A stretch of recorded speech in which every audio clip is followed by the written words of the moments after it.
আগে থেকে hotel book না করে যে কি ভুল করেছি হোলির টাইমে কি বলবো, মানে একটাও কিন্তু রুম আমরা পাচ্ছি না, অনেক স্ট্রাগল করতে হয়েছে।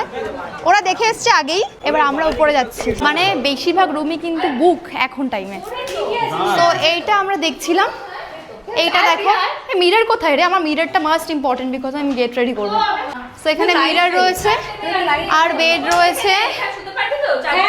চারজন এখানে শুতে হয়ে যাবে, দুটো এক্সট্রা বালিশ হলে চারজন শুয়ে পড়বে। হোলির সময় মায়াপুরে রুমের প্রাইস শুনলে তোমাদের মাথায় হাত পড়ে যাবে, মানে 2000 টাকা পার নাইট চাইছে, মানে পার ডে, বুঝতে পারছো? আর এখানে আমরা অনেক খুঁজে অনেক স্ট্রাগল করে এই রুমটাই পেয়েছি। এই হোটেলের প্রাইস হচ্ছে 1000 টাকা। স্ট্রাগল করে রুম তো পেলাম, কিন্তু রুমের দেখো বোর্ড ফোর্ড সব ভাঙা। এ কিরম অবস্থা হয়েছে ভাই, এই জায়গার বোর্ডটা ভাঙাই দেখো।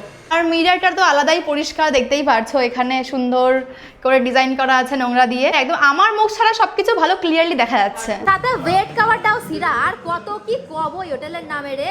বেস্ট পার্ট হচ্ছে বেলকনিটা বেশ ভালোই পেয়েছি, দেখো এখানে গেট রেডি করলে আই থিঙ্ক বেশ ভালোই লাগবে। আমি তো এই কর্নারটা নিয়ে নেবো হৃদয়, এখানে গেট রেডি করবো, বেশ ভালো লাগবে এখানটা দাঁড়িয়ে।